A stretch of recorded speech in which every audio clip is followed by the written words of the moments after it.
Yo, Mark Shaper here, how's it going? I want to give a quick update about what is going on with Spartan Energy Acquisition Company.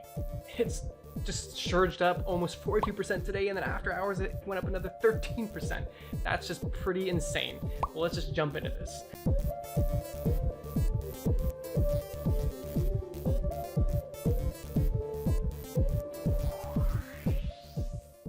Before jumping into this video, don't forget to smash on the like button. It really helps this content, helps other people see this video.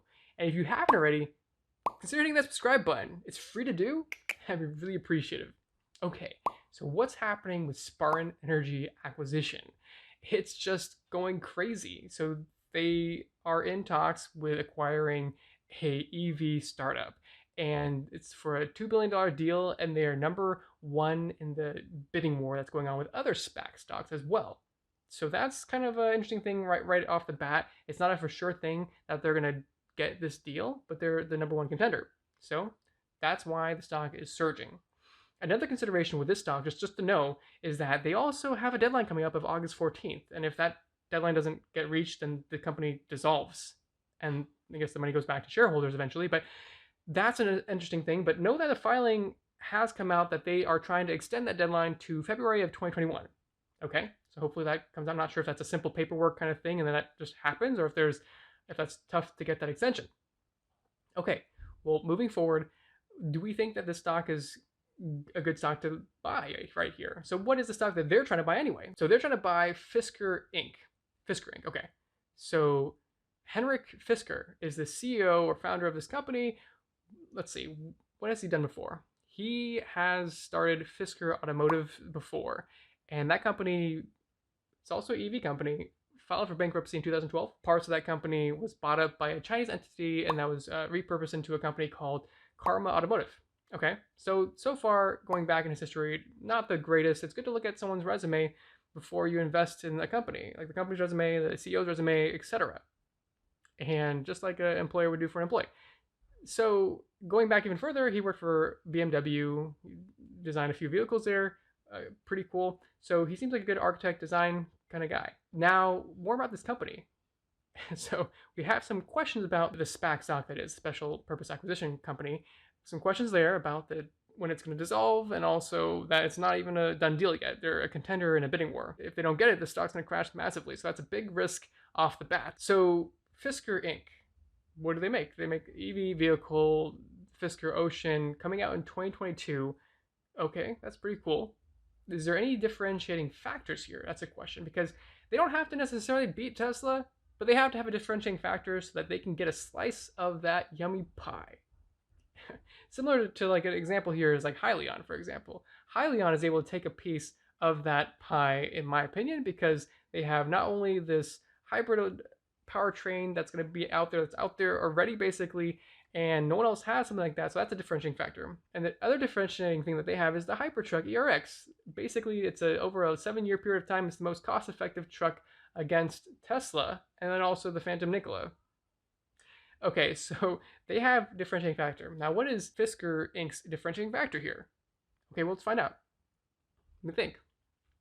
They have a really neat lease option. Okay, well, let's just move along. I don't know how important that is. If it's super important, let me know. I'll look more into that. The other main thing that they have, okay, the price, $37K for their base model 2022. That seems like it might be a differentiating factor, price. Now, prices of other EV vehicles might be closer to that in 2 years. I know the Cybertruck is $39K potentially in that same time frame, so that might be or might not be a differentiating factor. We will find out. The other main differentiating factor that they pride themselves on is their sustainability. The interior of this entire vehicle is made of recyclable material coming from things like old nets in the ocean, plastics around the ocean as well, and you can know that you're saving fish and the environment when you buy this car. Not only are you not emitting CO2 and gas into the atmosphere, you're also sitting on fishing nets and plastics and stuff like that, helping the environment. That's pretty cool, honestly. But is that going to differentiate them?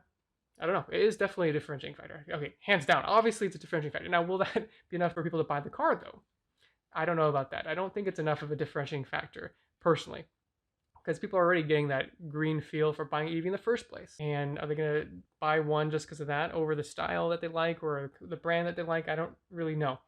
Moving along here, they have a big challenge to tackle against Tesla. The thing with Tesla is Tesla's just innovating constantly. Of course, Fisker Inc.'s obviously innovating constantly too, but Tesla's innovating constantly at a rapid pace that's only compounding. And I don't see them catching up in any technological space against Tesla. Now, the other thing with Tesla is that they were able to disrupt the old OEM companies because they had to go from gas to electric, whereas Tesla just started off as electric. And that's like a pretty common theme that you would see in like an old mainframe company in the tech space. Someone comes in with the cloud solution, it instantly disrupts that space. We see it over and over again. So that's what Tesla was able to do here, essentially, in the automotive space. Now, will Fisker be able to catch up to Tesla? I don't know. I don't think so. That's what's a problem here for me, a big problem. I see other companies like even Ford or Porsche, these other companies that are giving their offering, like the Taycan and even the Mach-E, and that's a pretty reasonable price tag as well. Those cars seem pretty attractive to me over the Fisker offerings that they have, the Fisker Ocean. These reasons, and also this straight up reason, honestly, for the SPAC stock being not even a sealed done deal. Obviously the hype is huge now too, and the hype alone is making this even less attractive. And like the timing too, the opportunity timing of, oh, if we go public now, we can ride this wave, the stock could go up a lot. It's just kind of like suspect a little bit, and I just question that as well. All these reasons combined keep me out of the stock for sure. I mean, I'm not even a bull on Fisker Inc. Let me know if you're a bull on Fisker Inc. and what are the reasons that we should consider Fisker Inc. and why they're going to get a slice of that pie and that differentiating factor for Tesla and these other companies. I'd love to hear that in the comments below. Or do you think that company is going to fail? Well, let me know if anyone's invested. I'd be really curious if you're invested in this company. And because obviously, even if a company does nothing and sucks and all this kind of stuff, like, let's just say, hypothetically, Nikola, doesn't mean you can make a ton of money.